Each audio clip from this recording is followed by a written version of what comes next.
Hola a todos, bienvenidos y bienvenidas a un nuevo episodio de Chris. ¿Lo diremos bien esta vez? ¿Crazy Rabbit Internet Station? Sí, ese es el nombre. Bien, maravilloso. Hoy tenemos con nosotros a una persona súper especial que va a presentar Bárbara ahora, así que le paso el micro. Pum. Pase por aquí. Lo cojo. Bueno, ¿qué tal estáis todas y todas y todas y todes y todes y todos? Bienvenidos a este nuevo episodio que además es urgente por la situación que estamos viviendo y os preguntaréis, ¿ha venido Ayuso a este programa? No, mucho mejor. Tenemos a Fabián Valero, que es el director de Ceres Abogados, es amigo de la casa, casi un rabbit prácticamente. Fabián y yo nos conocemos desde hace más años, de los que estamos dispuestos a reconocer, y para nosotros son nuestros laboralistas de cabecera. Hola Fabián, ¿qué tal? ¿Cómo estás? Hola, Crazy Rabbits, ¿cómo estáis? Pues encantadas de tenerte aquí, porque muy últimamente ha habido así algunos movimientos, movimientos dentro de la legislación de empresas siempre hay, sobre todo desde la pandemia, pero nos han llegado consultas de desarrolladoras, sobre todo de mujeres que están empleadas en consultoras y empresas de desarrollo de software, por el tema de la brecha salarial.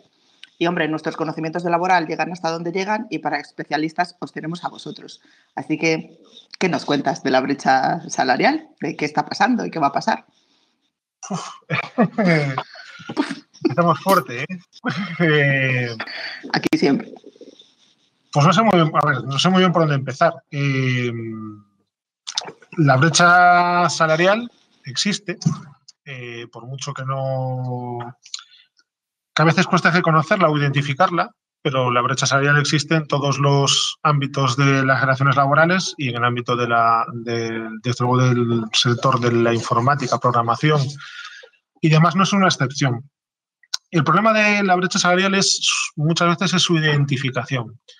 Y me explico, esto es un poco jurídico, pero intentaré hacerlo de la forma más amena posible.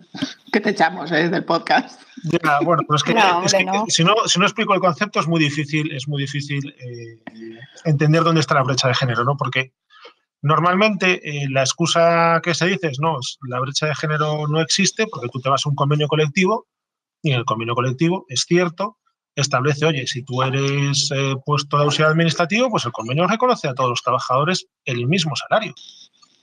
Y dices tú, oye, pues es verdad. Claro, ¿cuál es el problema? Pues el problema es decir, todo el mundo por convenio cobra lo mismo y el salario mínimo es igual para todo el mundo, no hay cambios. Eso es lo que se llama una discriminación directa por razón de género. Es decir, si tú vas a un convenio colectivo y ves que en el convenio colectivo pone los hombres cobran 1.000 y las mujeres cobran 900, sería una discriminación directa por razón de género. Porque ya habría una norma que directamente establecería esa discriminación. Pero eso no sucede. ¿Dónde está la discriminación entonces? En lo que se llama la discriminación indirecta, que jurídicamente es una norma aparentemente neutra, como el convenio colectivo que establece el mismo salario para todas las personas de la misma categoría, pero que en el fondo encubre una discriminación por razón de género.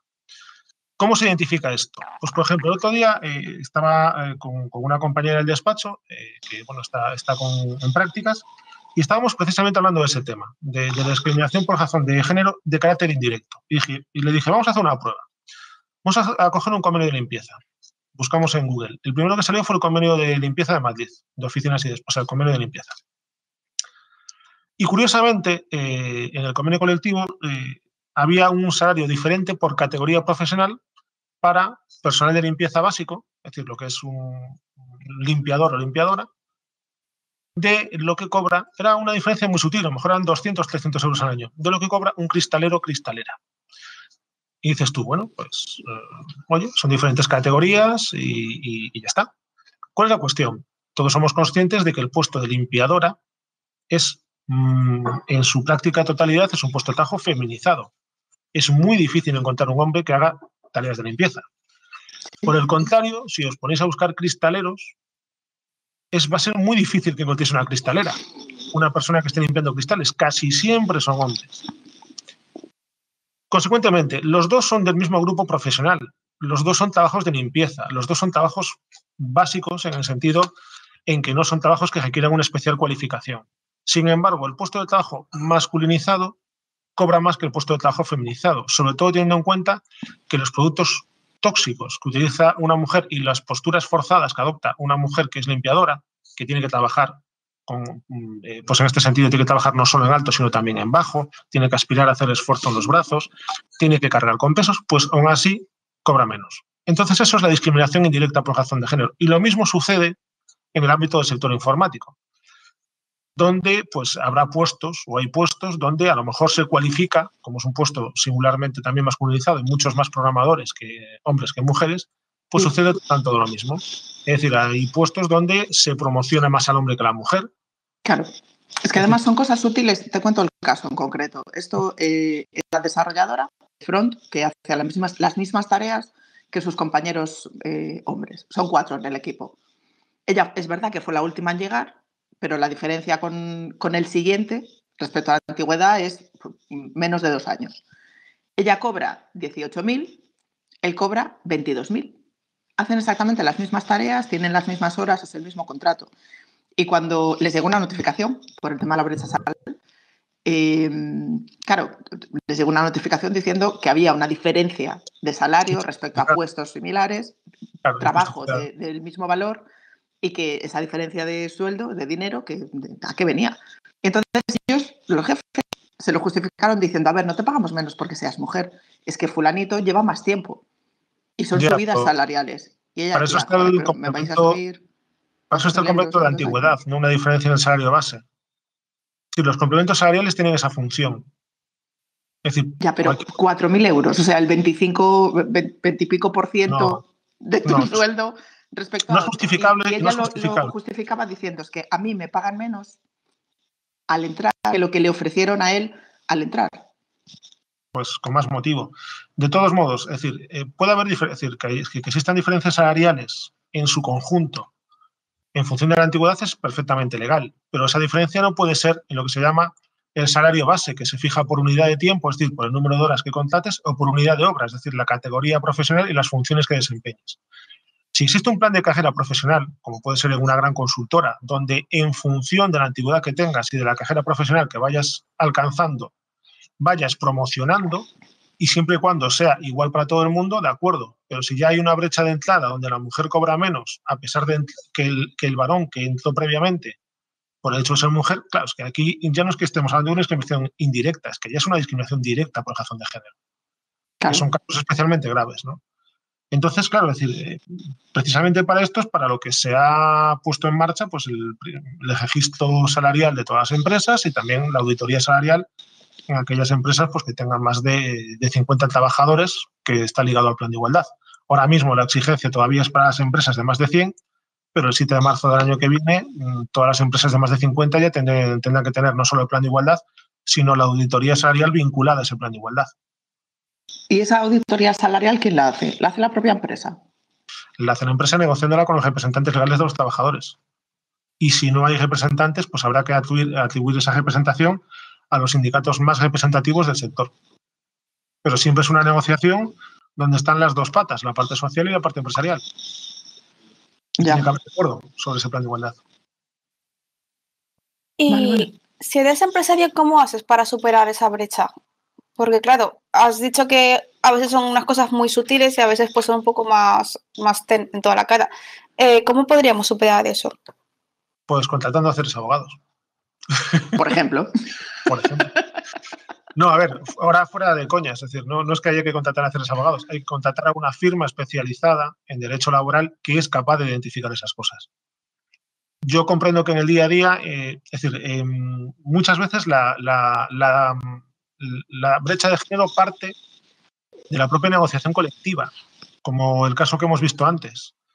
Y eso es porque existe un déficit formativo en el ámbito de la negociación de los convenios colectivos, tanto en la patronal, es decir, en las confederaciones de empresarios, como en las propias organizaciones sindicales que no son capaces o no quieren detectar este tipo de brechas de género.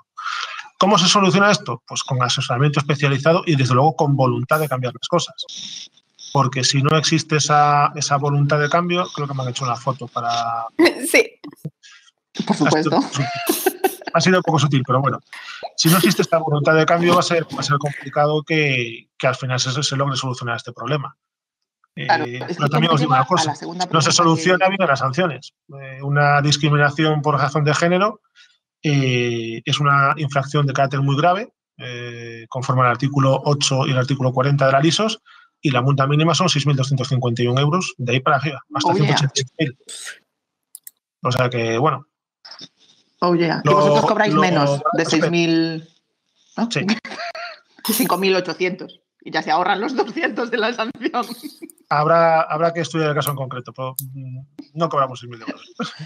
Claro, esto me lleva a mi segunda pregunta. El sector informático, tecnológico en España, están las grandes consultoras, pero la mayor parte del tejido, un poco como con el sector legal, son empresas pequeñas de desarrollo de software que suelen tener pues 10, 15, 20 trabajadores, pero no son grandes empresas. No hay representación fiscal, yo creo que los sindicatos dejan un poco de lado, no sé, no les debe interesar, pues están muy liados en otros frentes, en el metal, en la industria, en automóvil, no sé, no les interesa mucho. ¿Qué haces cuando en tu empresa no hay representación sindical, pero sí quieres sentarte con tus jefes para ver, primero, un trabajador tendría derecho a conocer ese informe de brecha salarial y segundo, un trabajador tendría derecho a diferencia, ¿no?, de salarios y de cotizaciones, entiendo. Vamos a ver, hay que distinguir lo que es el registro salarial de la auditoría salarial. La auditoría salarial está vinculada al plan de igualdad. Entonces es para las empresas de más de 50 trabajadores, aunque de momento solo es para las de más de 100. El registro salarial es obligatorio para todas las empresas, con independencia de su tamaño. Lo que hace el registro es medir, intentando preservar la identidad, es decir, no poniendo nombres y apellidos a quien cobra, sino pues una clasificación por puestos. Y lo que hace es registrar el salario que percibe esa persona y luego utilizar determinadas medidas aritméticas y demás para intentar determinar cuál es el salario medio, el salario mediano y detectar en la medida posible esas diferencias o esas brechas de género que existen. El acceso a esos datos preferentemente está atribuido a la representación legal de los trabajadores siempre y cuando exista en la empresa. Si la empresa no tiene representación legal, entonces el propio trabajador puede solicitar el acceso a esa información. Entonces, cualquier trabajador puede solicitar el acceso a esos datos si en su empresa no hay representación legal. ¿Y si la empresa se los niega? No puede negarse. Sería una infracción. Sancionable. Sí, o sea, entonces, primero sería una infracción. Con los informáticos y las informáticas. Primero sería una infracción no tener el registro, en segundo lugar sería una infracción no ponerlo a disposición del trabajador. Entonces también sería sancionable. Y si teletrabajas también, claro, porque hay veces que a nosotros nos preguntan, no, pero es que yo teletrabajo, y es como, tus derechos son iguales. Aunque teletrabajes, es un trabajo por cuenta ajena. Tiene sus características específicas reflejadas en la ley de trabajo a distancia, pero eso no rompe que sea un trabajo por cuenta ajena y, por tanto, dependiente. Y, por tanto, incluido en el ámbito de aplicación del Estatuto de los Trabajadores, de la Ley de Igualdad, etcétera. A mí es que me parece a veces muy guay que tengas tanta información en la cabeza, porque la legislación laboral es súper mega grande, ¿sabes? Es como, te estoy escuchando y estoy volviendo a mis clases con Tomás Salas Franco al aula y es como, oh Dios mío, y cuando estuve de prácticas, pero bueno. Yo te quería preguntar una cosa, porque tengo entendido que básicamente no hay ningún convenio, pero los informáticos, ¿qué pueden esperar? Porque la ley pura y dura, porque creo que no tienen convenio ni tienen nada por el estilo. ¿Qué podemos hacer con ellos, pobrecitos míos? Los programadores y los informáticos no tienen un convenio específico, pero sí como convenios de licencia, que es el que se está aplicando. Entonces, en la mayoría de los casos que yo conozco se les aplica o bien el convenio de consultoría y estudios de mercado, que ya ha introducido por primera vez pues, puestos de analistas informáticos, programadores y demás, que hasta ahora no tenían ni siquiera esa categoría profesional, o bien se les está aplicando el de oficinas y despachos, dependiendo del caso. Es cierto que no existe un convenio específico de programadores o de empresas de programación y de informática y demás, que sería tal vez positivo tener un convenio propio porque iba a reflejar mucho mejor las circunstancias concretas de este tipo de empresas y de los trabajadores de estas empresas. Digamos que el convenio de consultoría, que es el más típico, en muchas partes cojea y no es capaz de atender a las especificidades de este tipo de empresas, sobre todo muy pequeñas y con mucho trabajador a distancia. Entonces sería positivo un cambio. Claro, bueno, pues Dime, Mare, dime. Perdona, es que ya que estás, es que me lo has dejado bastante bien. Es que nos escuchan muchísimos, así que te voy a preguntar, ¿qué tienen que hacer para conseguir un convenio que se les venga a medida? ¿Sabes? Así como ese traje que deberían de llevar y que no tengan que estar cojeando con uno o con otro. ¿Cómo se llega a ese tipo de convenios?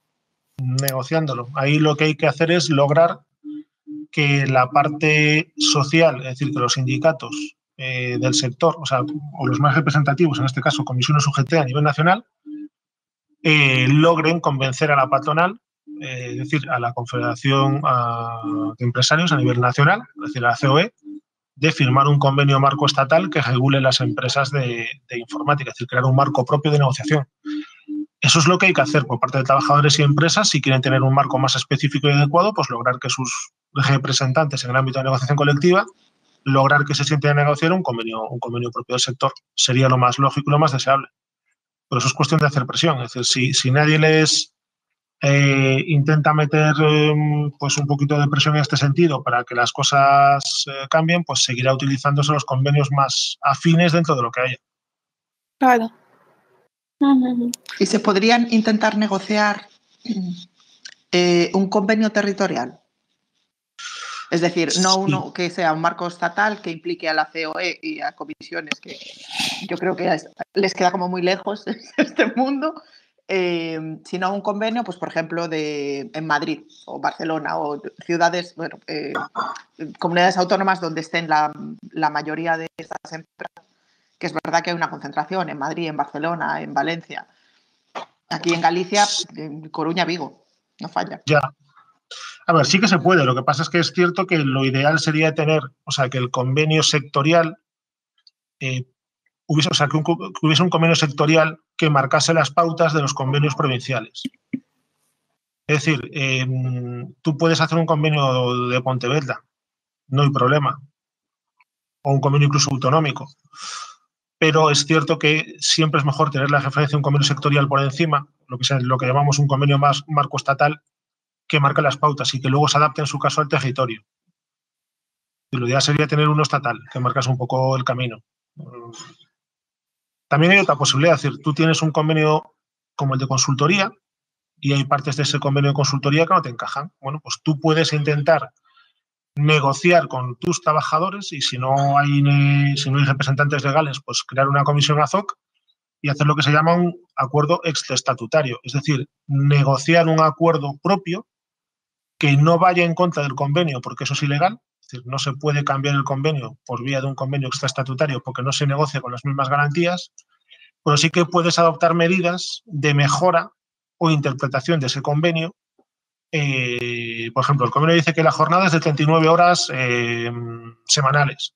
Vale, pues tú a lo mejor puedes establecer un acuerdo donde establezcas, bueno, pues son 39, pero voy a tener una jornada de verano, o bien voy a tener una jornada más flexible, o voy a tener a lo mejor la posibilidad de ampliar jornada unos días y reducirla a otras porque tenemos X encargos que nos han hecho. Bueno, es decir, ese tipo de acuerdos que interpreten lo que es el convenio del sector, si no te encaja, pues puedes hacerlo por vía de esos acuerdos extraestatutarios. ¿Qué pasa?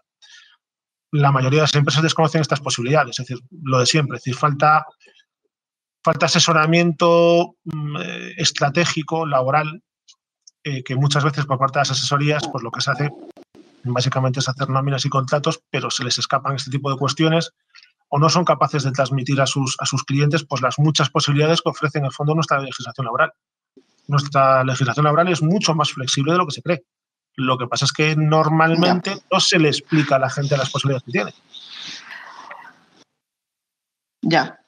Pero bueno, todos conocemos, creo yo, que los tres somos abogados, despachos grandes, laboralistas, que al final lo que hacen es posicionarse a favor de una de las partes en las relaciones. Me río porque Fabián y yo estamos pensando en el mismo.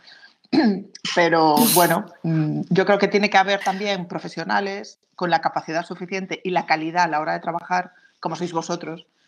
Por eso nosotros colaboramos con vosotros y que sean capaces de tener esa visión un poco más elevada de no me posiciono tanto a favor de una parte de la relación laboral, que es la que me da, sino que me posiciono a favor del futuro del propio sector. Y para eso está claro que el camino a seguir, pues el acuerdo estatutario, que yo entiendo que sería negociable dentro de en ámbito empresarial, dentro de una empresa grande, como no sé, una que esté muy a favor de derechos laborales, como podría ser Indra, por ejemplo, o incluso en un marco territorial, que todas las empresas de desarrollo informático de una provincia se pusieran de acuerdo para hacer ese cambio. Hombre, si eres una empresa muy grande, y es que incluso la vía más adecuada sería tener un convenio de empresa directamente. Es decir, no te compensa tener un convenio de empresa si eres de 20 trabajadores, de 30, de 50. Si eres una empresa de 200, 300 trabajadores, es que a lo mejor lo que te tienes que empezar a plantear es si no te interesa ya tener un convenio de empresa, porque ese convenio de empresa va a poder adaptarse específicamente a tus necesidades productivas. Entonces, el convenio de empresa tiene ventajas e inconvenientes. El principal inconveniente, que claro, vas a tener, y eso muchas empresas no lo quieren, vas a tener un comité de empresa o vas a tener unos negociadores que van a estar todo el día vigilando que el convenio se cumpla. Pero también tiene claro, una pero parte si lo positiva. cumples, ¿cuál es el problema de esto? Claro, pero digo, también tienes una parte positiva y es que vas a tener un convenio colectivo que se adapta a tus necesidades, que vas a tener que trabajar más en el sentido de que hay que hacer un seguimiento, que hay que negociarlo cada X tiempo, que va a haber una lucha por mejoras o lo que sea. Bien, pero del mismo modo que a lo mejor tienes que ceder en más salario, pues a cambio puedes obtener una mayor flexibilidad que no te da el convenio sectorial. O otros mecanismos de escala de categorías. A lo mejor las categorías que vienen en el convenio no encajan contigo y tú puedes hacer otro tipo de carrera profesional, pues desde una persona que entra desde abajo muy junior hasta alguien que va promocionando, pues hasta adquirir una calidad mucho, mucho mayor. Todo eso en un convenio de empresa lo puedes hacer. Entonces, a lo mejor lo que hay que empezar a plantearse es, bueno, a lo mejor tengo un cierto tamaño, pues a lo mejor 100, 150 trabajadores, pues ya me empieza a interesar tener un convenio propio. Y si no tengo el tamaño... ¿Cuánto tiempo? El acuerdo está estatutario. ¿Cuánto tiempo se tarda en una empresa grande en tener un convenio propio, en negociar un convenio propio? Más o menos. Cuanto más grande, normalmente se suele tardar más porque hay el comité de empresa, hay más sindicatos, hay más tiras y aflojas y demás. Una empresa pequeña, si tiene voluntad y tiene una buena relación con sus trabajadores, en un mes puede estar hecho. Es decir, si la empresa plantea de inicio una propuesta razonable, con cierto margen de negociación para que los trabajadores puedan hacer aportaciones, la cosa puede fluir muy rápido. Es decir, yo conozco convenios que se han aprobado en cosa de un mes. Bueno, pues desde aquí haremos un llamamiento a las empresas grandes del sector para que se animen a crear sus propios convenios de empresa y aplicarlos de oficina. Sí. Depende de la voluntad. Es decir, es cuestión de crear la plataforma, si no hay representación legal, pues darle traslado a los sindicatos más representativos y a partir de ahí hacer una propuesta de convenio, negociarlo y alcanzar un acuerdo. Claro. Es que además para los acuerdo, pues siempre te quedará el sectorial. Claro, para los acuerdos extraestatutarios, para esas empresas más pequeñas, pues me comentabas hace un rato, empresas de 200 trabajadores, convenio propio, pero bueno, una empresa que tenga 40 o 60, no lo sé. Un acuerdo extraestatutario se puede ofrecer también como parte de las commodities que se ofrecen a los trabajadores, porque dentro del sector informático hay muchísima oferta laboral y hay mucho movimiento de trabajadores. O sea, no hay tantos trabajadores para cubrir todos los puestos. Entonces, claro, a lo mejor la gente ya no valora el dinero, ya no valora. Hay muchos gallegos que están retornando a Galicia porque no quiero cobrar 60.000 en Barcelona, prefiero cobrar 40.000 en Coruña o 40.000 en Vigo, que aprovechamos para decir que ha sido elegida por la OCU como la ciudad donde mejor se vive de toda España. A ver, caballero. Claro, pues yo me ¿Has visto? Nuestro modo líder. Tanto el salario, sino pues eso, que mi empresa me ofrezca una serie de garantías laborales que el convenio que sería de aplicación o que hemos elegido que sea de aplicación no lo haga. Bueno, pues desde aquí lanzamos el mensaje. Puede formar parte del paquete retributivo, del paquete emocional. Es decir, tener unas condiciones de trabajo, a lo mejor no con un salario como el de una gran consultora, pero con otro tipo de mecanismos de flexibilidad, de jornada o de otro tipo, pues puede ser parte de esa retribución emocional, que muchas veces es lo que no solo atrae, sino que luego retiene el talento dentro de la organización. Claro. Bueno, no sé, Mare, ¿tienes más preguntas? Yo quería preguntarle sobre lo de la brecha salarial y mira dónde hemos acabado. Yo en realidad es que no, o sea, es que no me acuerdo mucho de laboral. O sea, me pareció un mundo demasiado vasto a veces para mi cabeza. ¿Sabes? Y es en plan de, conozco muchísimas cosas, pero con laboral es en plan de, yo me doblego ante vuestro poderío. Hasta luego. Mejor que así tenemos más trabajo. O sea, no es tanto por el tema de la competencia, es que siempre está cambiando, siempre hay nuevas cosas, siempre tienes que estar como muy al día, tienes que estar siempre. Entonces, claro, es una materia que si, por ejemplo, yo llevo casi todo propiedad intelectual, alguna cosa pues de otras cosas, bueno, me voy a enrollar, pero la cuestión es que ya tengo bastantes cosas que estudiar y demás para además ponerme al otro lado del mundo para esto.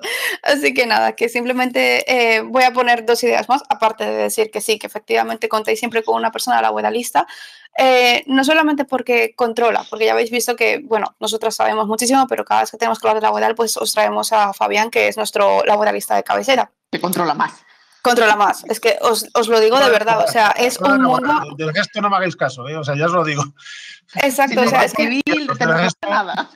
Exacto, nosotros nos decimos lo mismo, o sea, en la boda os hemos traído un experto porque nos fiamos de él, sabemos que os va a ayudar muchísimo, tenéis que contar siempre con ese tipo de personas porque al fin y al cabo ya os están diciendo, o sea, tenéis muchas posibilidades incluso para retener el talento con una cosa tan sencilla como, vamos a sentarnos un momento y en cosa de un mes, si tenemos buena voluntad, lo tenemos hecho, o que podríamos llegar a tener unas mejores condiciones o ese tipo de cosillas que al final a nosotros pues nos afectan muchísimo y muy íntimamente día a día y para eso están, o sea, no están porque simplemente cuando te despiden o cuando te sancionan, están para muchísimas más cosas y creo que eso es lo bonito de esta asignatura que definitivamente admiración completa y total.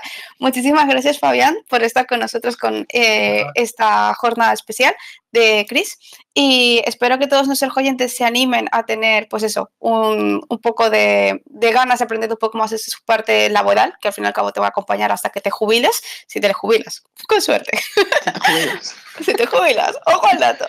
Sí, y además vamos a aprovechar el final del episodio, si habéis llegado hasta aquí, para hacer este pequeño spoiler, y es que vamos a raíz del brecha salarial y de las dificultades que vemos que han tenido algunas desarrolladoras a la hora de plantearle a su empresa, oye, dame información, dame lo mío, ¿esto cómo va? Ceres nos está preparando un documento que No Legal Tech va a poner a disposición de quien quiera utilizarlo para solicitar esa información porque nosotras no nos atrevíamos a hacerlo solas y los llamamos a ellos. Claro que sí, para eso estamos. Para traeros lo mejor. Muchísimas gracias a todos. Lo mejor para vosotros. Encantado. Un abrazo. Hasta luego, Fabián. Hasta ahora, Fabián. Muchas gracias. Hasta luego, Javis.